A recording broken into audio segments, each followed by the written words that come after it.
que quería presentar no fueron admitidos por la Corte. La Corte sí tiene testimonio de gente de los servicios de inteligencia y de servicios de seguridad en general del Estado, y está utilizando esos testimonios que admiten que ha habido conducta indebida por parte de miembros de esos servicios para culpar, presumo que asumiendo que la cadena de mando llega por lo menos hasta el ministro del Interior, si no hasta el presidente, que en tanto los perpetradores de delitos han estado formalmente bajo el mando de estas autoridades, esas autoridades serían responsables.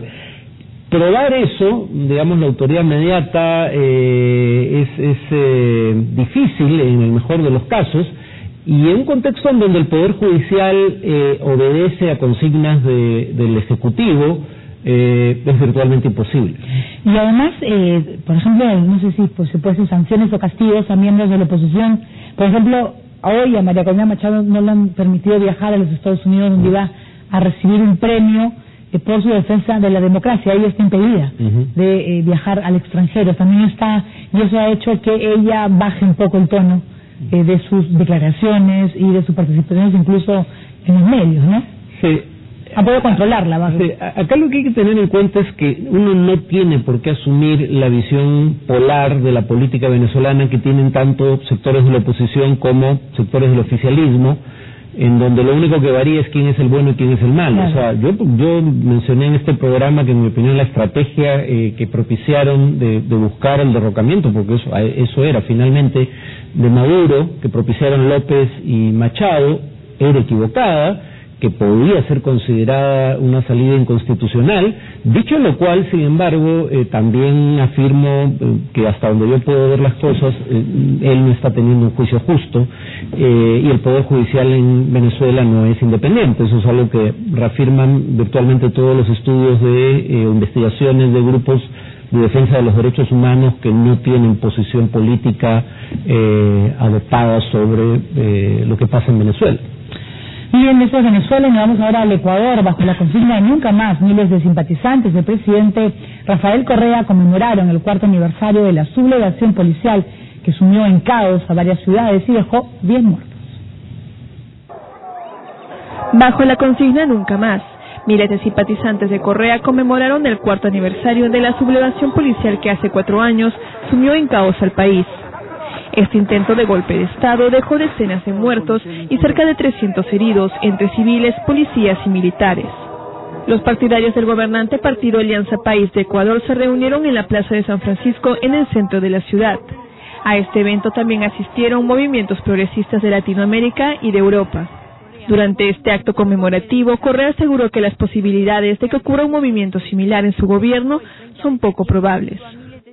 Ya no se van a atrever a tratar de hacer otro 30S, tal vez, pero es poco probable. Otro golpe de Estado como en Honduras, como el de Venezuela en el 2002, como el de Paraguay, como el de Bolivia, su intento en el 2008, de separatismo, etc. Saben que no lo aceptarán nuestros pueblos, esos golpes de Estado tan burdos, requieren tácticas más sofisticadas, los golpes blandos, el desgaste, el calentar las calles, el desconocer a las autoridades, y sí, en función de supuestas rebeliones populares, tratar de desestabilizar a nuestros gobiernos. La sublevación policial se recuerda como un reclamo salarial de parte de policías disconformes con una ley de servicio público promulgado por el gobierno ecuatoriano, el cual se extendió al resto del país en el 2010. Temiendo lo peor, el presidente Correa se refugió en un hospital cercano en Quito y acusó a los opositores de tratar de derrocarlo. Aunque algunos soldados se unieron a las protestas, la cúpula militar se mantuvo leal y Correa fue rescatado sano y salvo en medio de tiroteos.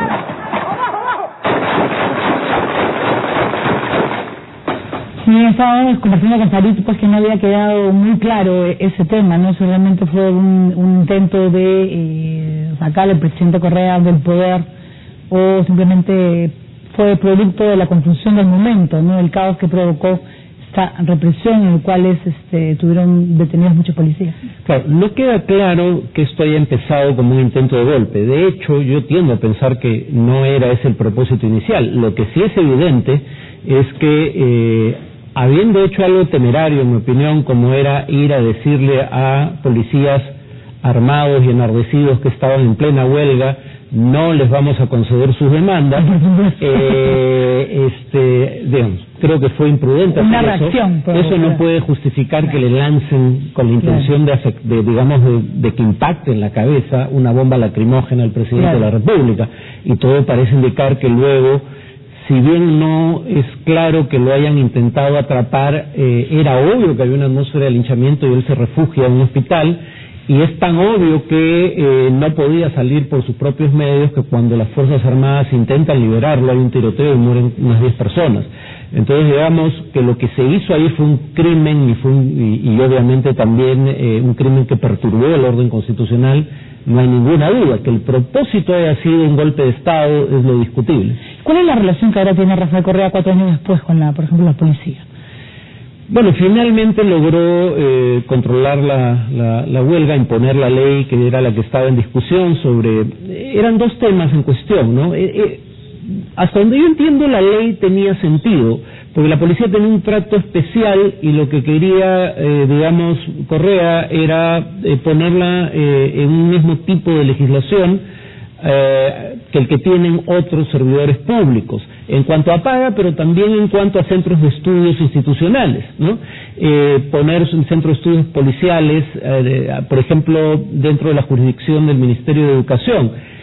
Obviamente perder prerrogativas es algo que a ningún grupo corporativo o organizado de la sociedad le agrada, pero en todo caso no parece que esa fuera una decisión que rompiera las normas legales del país. Y bueno, las Fuerzas Armadas fueron en realidad las decisivas, ¿no? Las que mantuvieron su lealtad al presidente, y eso fue lo que determinó el resultado. También es importante, tal vez para entender la lealtad de las Fuerzas Armadas, entender que los países de Sudamérica, empezando por el Perú bajo el gobierno de Alan García, fueron los primeros en solidarizarse con el presidente Correa, y Perú incluso cierra sus fronteras con el Ecuador y llama a la inmediata liberación de Correa y la restitución del mando presidencial. Muy bien, ahora nos vamos con el gobierno de Cuba, que prepara la unificación de sus dos monedas. Además ha anunciado que aumentará la cantidad de pesos en circulación y estudia la emisión de billetes de mayor denominación.